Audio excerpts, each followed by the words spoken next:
Hey everybody, welcome back to the second and final lesson of relative clauses. I'm really imaginative when it comes to names.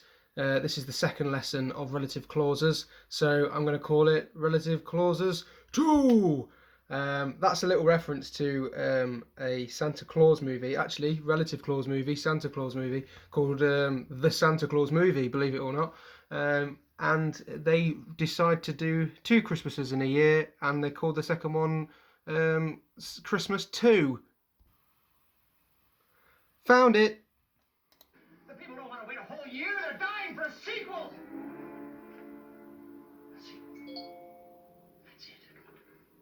We'll bring it out on March 25th, and we'll call it Christmas 2. So anyway, relative clauses 2. We've got that far, and we're a minute into the lesson.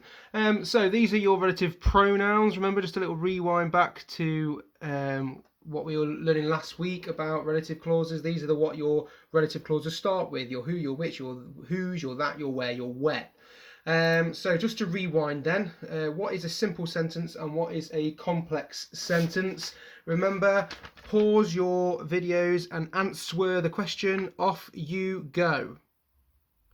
Okay, so hopefully you've all screamed at your machines and answered what the difference is between a simple sentence and a complex sentence. Here are your answers. Your simple sentence is the one main clause that's got the subject and the predicate, the noun and the verb, the namey bit and the doey bit. And then your complex sentence has the subordinate clause in there as well. Remember, I can take that subordinate clause away, and I've still then got my main clause, the main bit that makes sense. So with that in mind then, Childrano, I want you now to shout at the screen which words make the main clause and which words make the subordinate clause in these sentences. So I want you to say, these words make the main clause, the subordinate clause is, the main clause is, the subordinate clause is. In fact, do it now. Keep shouting at your screens before I get to the end of this song. Main clause is, sub clause is. Number 2, main clause is, sub clause is. Number 3, main clause is, sub clause is, and finally the last one, number 4, the main clause is, sub clause is. Answer time. Right, so the main clause for number 1 then.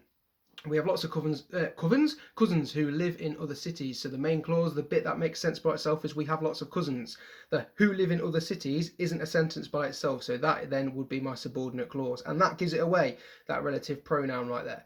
The first person that brought chocolate to Europe was the explorer Cortez. This one's a bit trickier because we've got the embedded subordinate clause this time in the middle of the sentence. So the first person was the explorer Cortez. So that brought chocolate to Europe is your subordinate clause. I could put commas in there, I could put dashes, and that is the what I'm talking about, the relative pronoun. And then you've got the machine which broke down has been mended. My main clause, the machine has been mended. That is the bit that makes sense. Again, my subordinate clause is embedded.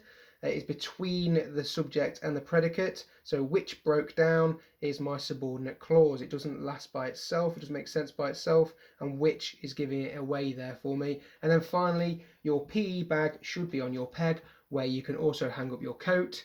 Remember which word's giving it away, the word where is, and so the bit that can make sense by itself is your PE bag should be on your peg, full stop. This bit where you can also hang up your coat is the subordinate clause. It doesn't make sense by itself. So hopefully you shouted at your machines, your screens, and you got that one right. Right, moving on then.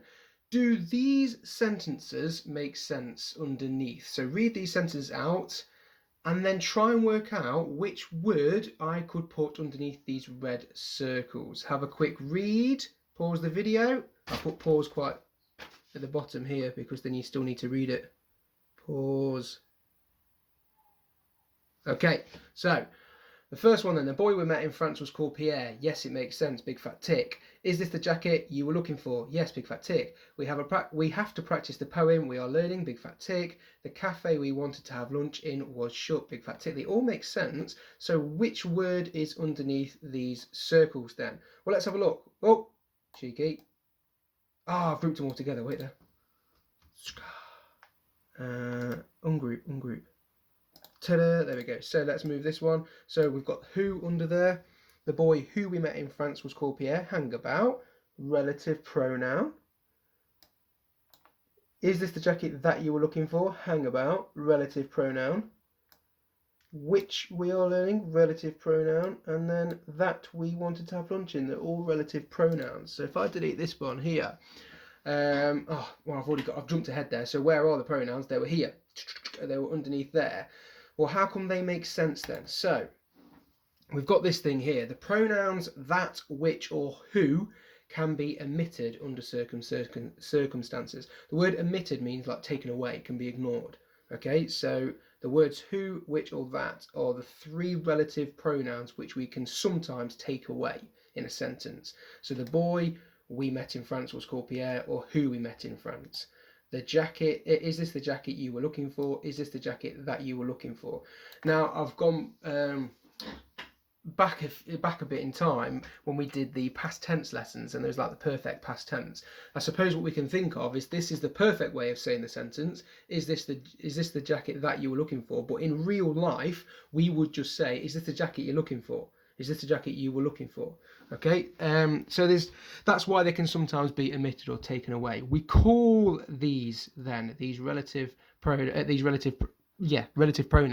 We call them implied relative pronouns. So it means that in some sentences you say or read it as if it was there, but it actually isn't there. Okay, as if there was a relative pronoun, but it actually isn't there.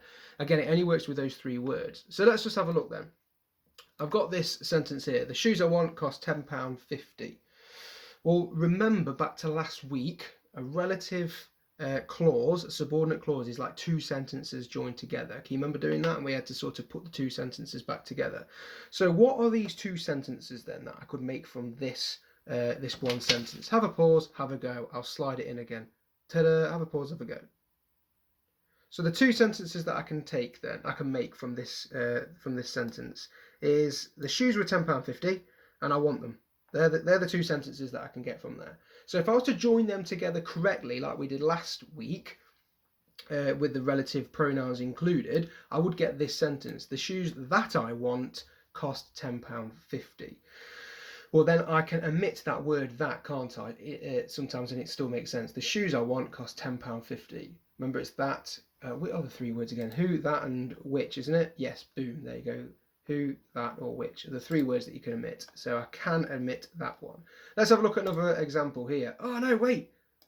There we go. Let's have a look at this example here. This is the man. So I've given you two sentences this time. This is the man. I saw him drive away. So the perfect way of writing it would be, this is the man that I saw drive away. But in this circumstance, we could get rid of that word that. This is the man I saw drive away. So then I've got this sentence. Harry Potter had a wand. He nearly broke it. Pause the video. What is the perfect way of writing that sentence with a relative clause? Can I omit the relative pronoun? Have a little chat. Okay, so let's have a look at what we said. Harry Potter had a wand which he nearly broke. So hopefully you've come up with that. And then I can omit the word which. So Harry Potter had a wand he nearly broke. So that is the way we probably would say it to our friends, but this is the way we would perfectly write it. Okay? Right, over to you guys. Hopefully that's made a bit of sense. If not, rewind the video and see if I can repeat myself and see if I can make it any better for you. But I want you to have a go at these 5 examples now. So what I've done is I've given you the two sentences. I want you to try and join them together using a relative pronoun. Now I'll give you a hint. The relative pronouns, the only 3 relative pronouns we're going to use are which, that, and who, because they can be omitted. So I want you to write, very similarly to how I did here, write the perfect sentence for me and then omit that relative pronoun. So the first one, join them together with a relative pronoun and then take away that relative pronoun and see how you get on. Again, like last week, I'm not going to post the answers in this video. I want you to post your answers and we will mark them on Google Classroom or on Class Dojo. So have a good go at them. Pause the video, have a good go at them. Once you're done with those 5 examples on there, there's then another challenge I want you to do. There's these 3 sentences here. Now I've given you a bit like when we started, I've given you the sentence with the omission, with the word taken out. I want you to try and work out which word I have taken out So then write the sentence perfectly with the pronoun in, and then see if you can split that sentence, that complex sentence, up into two simple sentences. So you're doing it backwards this time. So whereas on this one, I've given you two simple sentences, you're joining them together. This one, I've given you one complex sentence and I want you to split them up into the two simple sentences for me. So on your work that you're going to submit for me, you're going to have those 5 and these 3 sentences. So only 8 sentences for today's work. Any questions, post them on Google Classroom, post them on Class Dojo. I'll try my best to answer them. Granted, this is a bit of a tricky lesson, but have a good go at it. If you get something wrong, not a problem. I'll try and work it out with you and for you. See you later, Year 6.